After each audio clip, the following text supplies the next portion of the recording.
tomatoes coming out our ears. And I love to eat tomatoes. I like to just pop these little ones in my mouth, eat them like candy, but we have a ton. And I can't eat all of these tomatoes. So I'm gonna show you a few different ways to preserve those good tomatoes and use them for other purposes. Let's get started.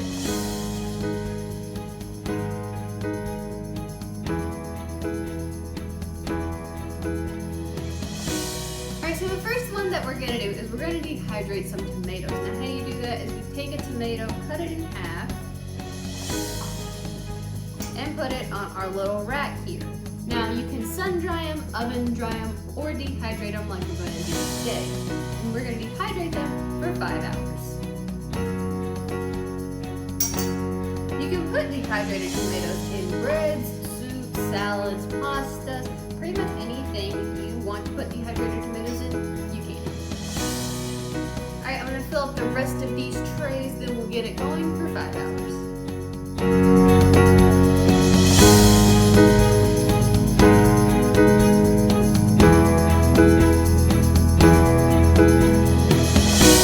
Alright, these were super juicy, so they took about 7 hours to dry, but they're all good now. Take a look at them.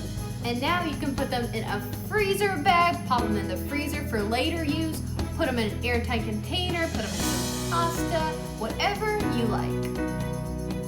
Next, we're going to freeze some tomatoes. This is really simple. You just wash them, put them on a single layer cookie sheet, and pop them in the freezer. Once they are frozen, put them in a vacuum sealed bag or a freezer bag, and then pull them out whenever you need them. Use them for chilies or soups, whatever you like. I just got these out of the freezer and now it's time to put them in a bag. Now we have this vacuum sealer, so we're gonna put our tomatoes in here. And if you want to, you can measure them out before you put them in the bag. We're gonna take off this little plastic piece right here. Set it aside. We're gonna use it later. We have this, we're gonna put it on top.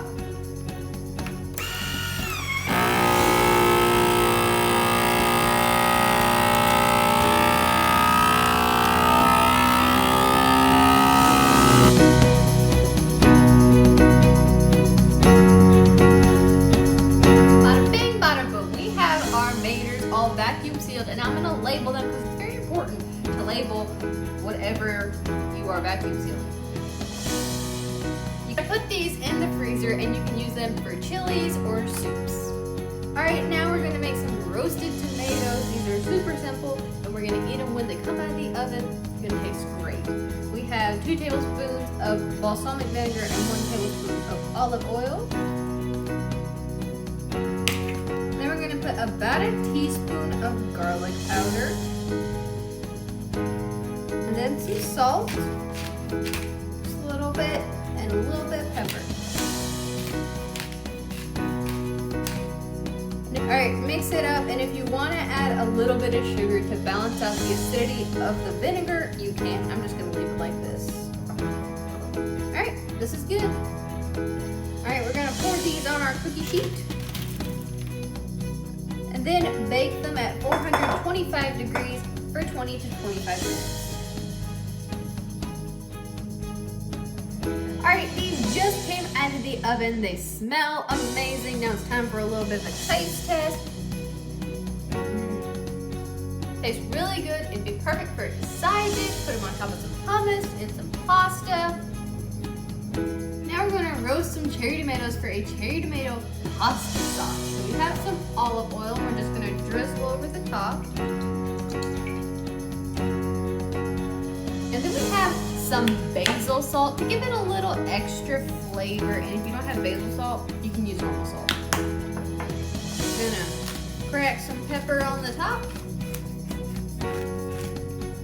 And then a little bit of garlic. A little extra flavor. And then stir it up. Just kind of toss it together a little bit. Make sure everything gets coated. No tomato left behind.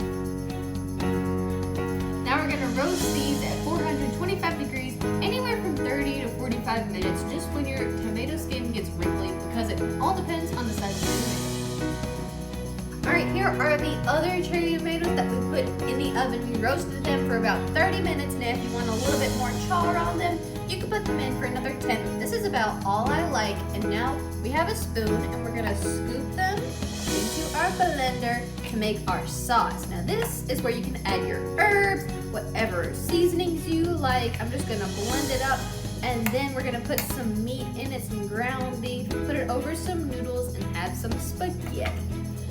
I'm gonna put the top on and blend it up.